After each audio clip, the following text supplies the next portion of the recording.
After a come-from-behind victory last week in Nashville, capitalized by Elliott Fry's field goal, the Gamecocks come to Starkville looking to extend their winning streak over the Bulldogs to 8 straight games. A win over the Bulldogs tonight would mean the Gamecocks would have more wins in the conference than they did all last season. We'll see if the Gamecocks could pull off the 2-0 start to the season. The Gamecocks took the field ready to face SEC opponent Mississippi State in their second game under Coach Will Muschamp. Perry Orr started at quarterback and encountered trouble early on as he gets sacked for a quick 3-and-out on the first drive of the game. The Bulldogs had a better opening drive than the Gamecocks, starting with quarterback Nick Fitzgerald's 18-yard completion to Fred Ross. Fitzgerald found wide receiver Ross again, but this time in the end zone. The Bulldogs took a 7-0 lead after this 6-yard touchdown pass.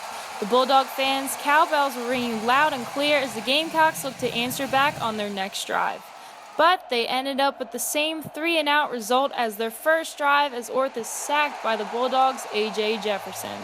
The Bulldogs offense retakes the field in full command as Fitzgerald gets battered around and proceeds to break free of all Gamecock defensemen for a long 74-yard rush that puts the offense all the way at the South Carolina 5-yard line.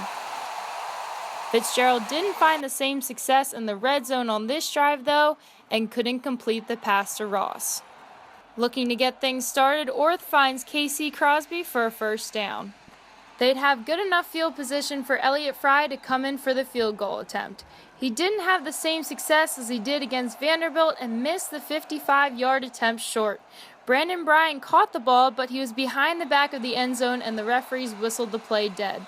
The Bulldogs led the Gamecocks 7-0 at the end of the first quarter. The Bulldogs offense switches things up as Fitzgerald tosses it to Ross, who then lobs a perfect 17-yard pass to Donald Gray in the back corner of the end zone.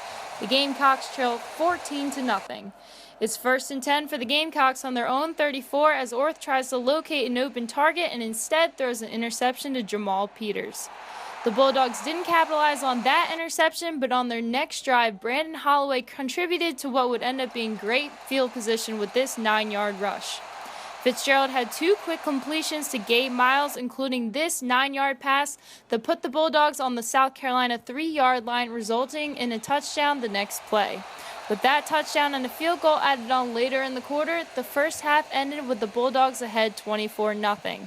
The Gamecocks took on the second half with a new quarterback, freshman Brandon McElwain.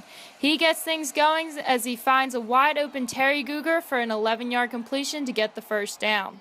The Gamecocks continue to make their way down the field and cap off the drive with an 18-yard touchdown from McElwain to A.J. Turner.